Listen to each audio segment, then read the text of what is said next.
order of month, and that could be a dream for any statesman because these are the groups which are going to shape the future of the world.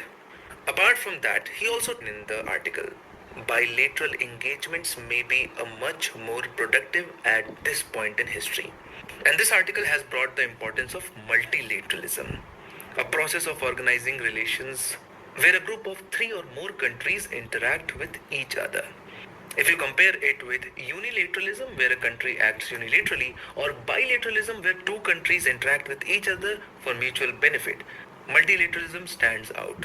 When you read the global affairs, what you read about is United Nations, World Trade Organizations, IMF, World Bank. All of these are multilateral institutions. And most of them were created in the aftermath of World War II, and they were propounded and facilitated by the West and especially United States of America. They have of course done a lot of things for the global community, but in recent times they have been called into question. They are facing significant challenges because of their ineffectivity. And so it is important for us to take up these arguments. If you look at the GS paper 2 syllabus, it says bilateral, regional and global groupings and agreements involving India or affecting India's interests. Then international institutions also is a part of your syllabus.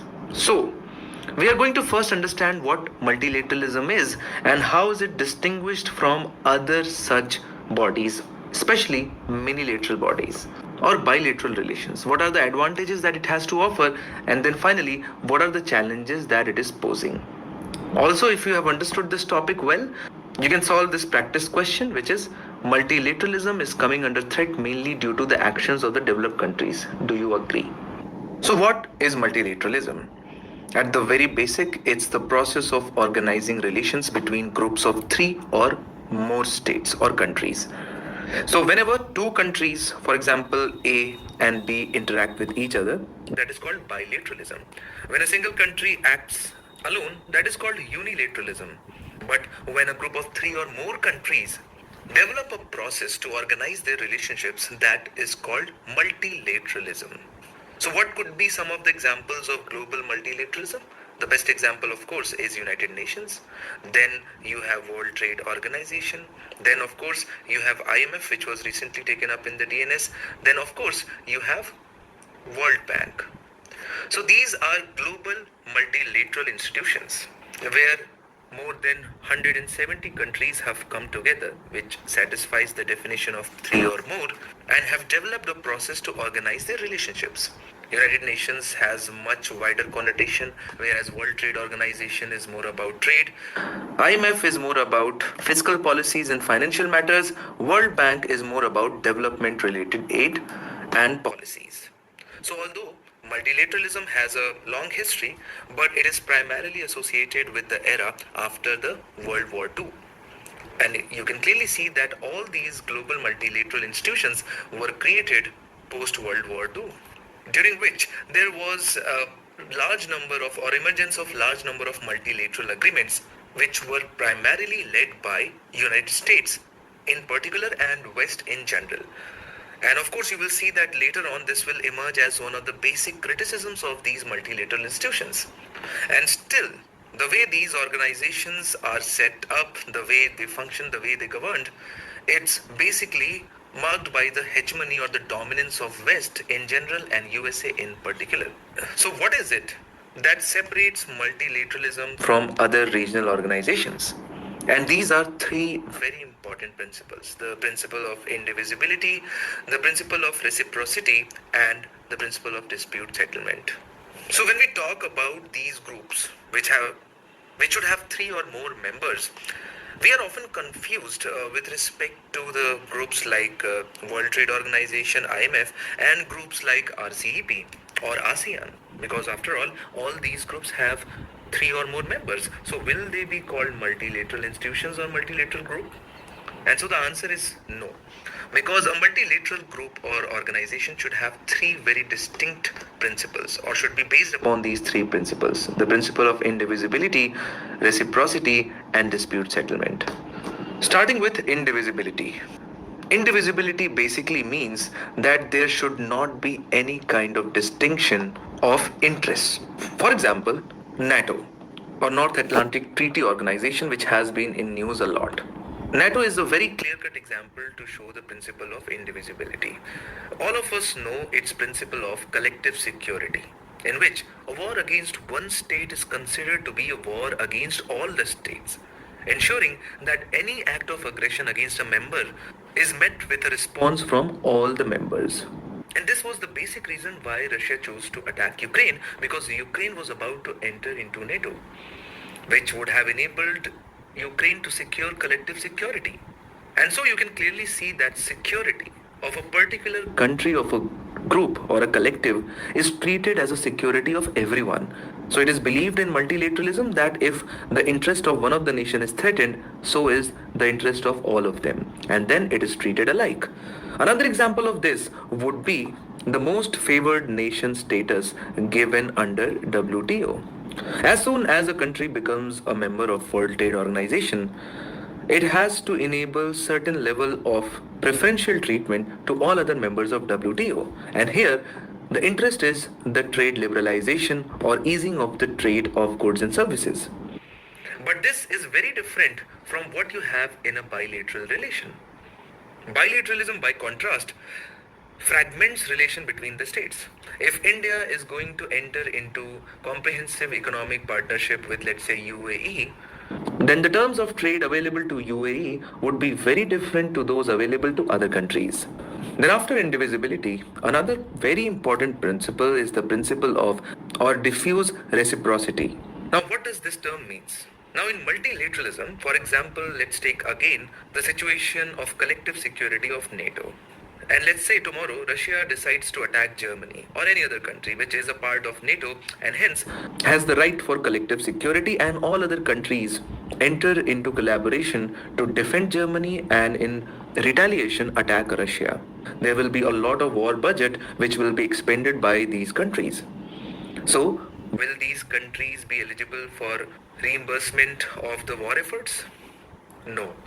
There is an expectation that there will not be an equivalence of obligations, because their compensation or recompensation lies in the knowledge that should they be attacked, they too will benefit from collective response in the aftermath of any particular attack. And also, the world is now knowing that all the countries can come together and defend Germany, and they should never touch any of the members of NATO, because US along with France might also detonate nuclear weapon to defend the NATO countries, and that is the advantage and not the recompensation of the war efforts. And if you look at it, the indivisibility, that no distinction of interest, is the parent principle through which the principle of diffuse reciprocity is being derived. Because if the countries see each other's interests as their own, they are never going to demand for equivalence of obligation. They will consider it as their own defense. And finally comes the dispute settlement. For the states to feel assured of the returns of treating their interest as indivisible, multilateral arrangements tend to incorporate some mechanism for ensuring that countries act in accordance with the expected norms. And these countries evolve various kinds of mechanisms, for example, compliance, peer review, which may suit more informal arrangements, or the creation of more formalized body in case of WTO's dispute settlement mechanism to enable the dispute settlement. And now you can see how important dispute settlement is. Just because dispute settlement is not functioning well in past 3 years in case of WTO, people have started raising question on the relevance and future importance of WTO. So now the obvious question is, what do countries gain by entering into multilateralism, and what are the challenges which multilateralism is facing as of now, because of which the author had to say that this might be an era where India should be focusing more on bilateral relations. And so there are 4 distinct reasons because of which the countries chose to enter into large number of multilateral institutions, especially after World War II. And the first one is directly related to the Second World War, where the unilateral steps taken by Axis powers were in majority responsible for the outbreak of the Second World War. And so it was decided that it's time to discourage the unilateralism. Unilateralism is basically a doctrine or agenda that supports one-sided action. Such action may be in disregard to other parties as well. And more often than not, when countries choose to act unilaterally, they end up hurting the global or the regional cause.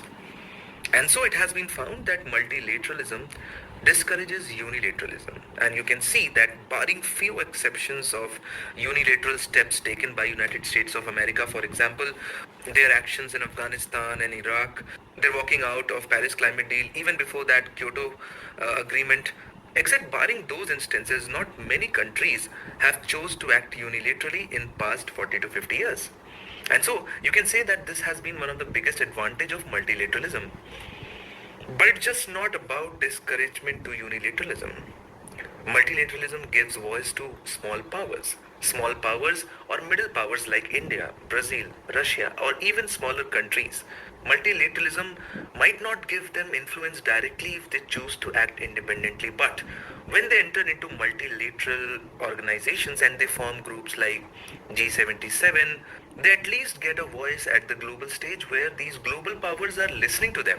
So for a small power to influence a great power, this Lilliputian strategy of small countries banding together to collectively bind a larger one has proven to be quite effective. And this is one of the reasons which has compelled the developed countries to take actions on climate change, which is a global cause of concern. Similarly, multilateralism might allow one great power, US, to influence another great power, USSR earlier or Russia now, or USSR earlier and China now. Because you have to understand that for a great power to seek control through bilateral ties could be very costly. Because US is never going to directly fight Russia. It has never fought USSR directly. Because it may require bargaining, compromise with the other great power, or direct conflict. But through NATO, US can deter and has deterred Russia very effectively. And so this is one of the examples which shows you that even great power need coalition. And then finally, this is something which all of us can think of very easily, is that multilateralism can offer effective solutions to global challenges.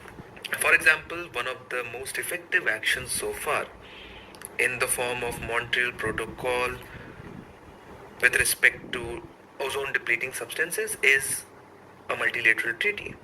Then a similar action is needed on terrorism, and it is simply not possible to counter the menace of terrorism by bilateral or unilateral actions. You need the cooperation of each and every country as well as their full commitment and faith towards that treaty to eliminate terrorism. So these are the four important advantages.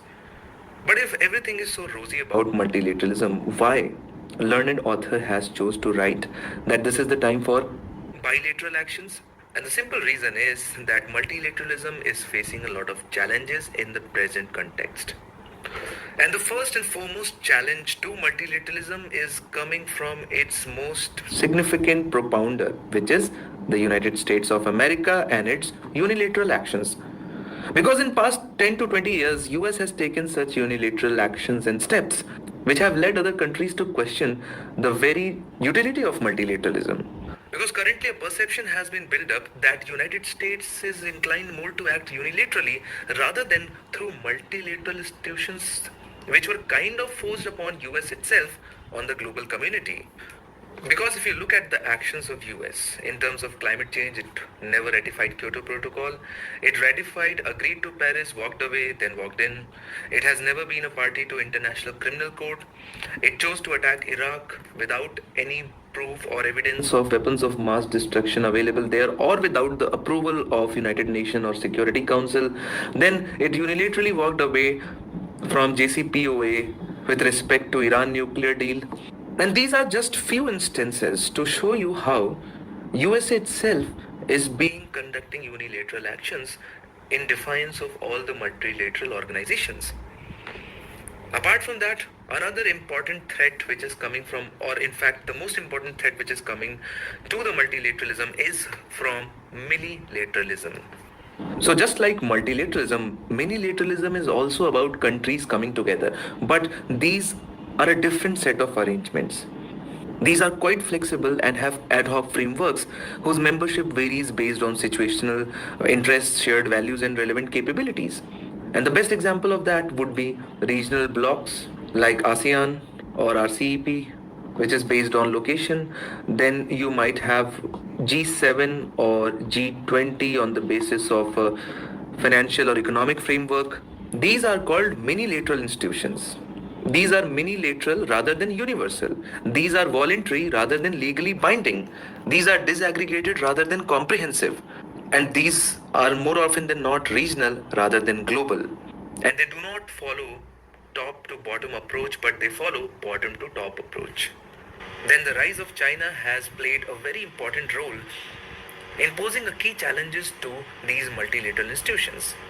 On one hand, China is challenging the hegemony of these already existing institutions, especially the financial ones, for example, World Bank and IMF, by creating challenging organizations like One Belt, One Road initiative. Also, the rise of Chinese hegemony within these organizations because of its size of the economy is now challenging their majority within these organizations, and now these developed countries are sort of losing the interest within these organizations or in these organizations. Because if these countries do not command power over these organizations, they are going to disband them. And finally, last but not the least, a major challenge to the multilateralism is coming from the threat that it has to offer to the national sovereignty. Because every time you become a part of a multilateral organization, you give up some of the powers. The state has to give up some of its power. For example, when you become a part of WTO, you give up the power to unilaterally change the subsidy regime. Or when you become part of IMF, and if you have to take a loan from IMF, you give up on your sovereignty over financial matters of the country. You have to follow what IMF has to say.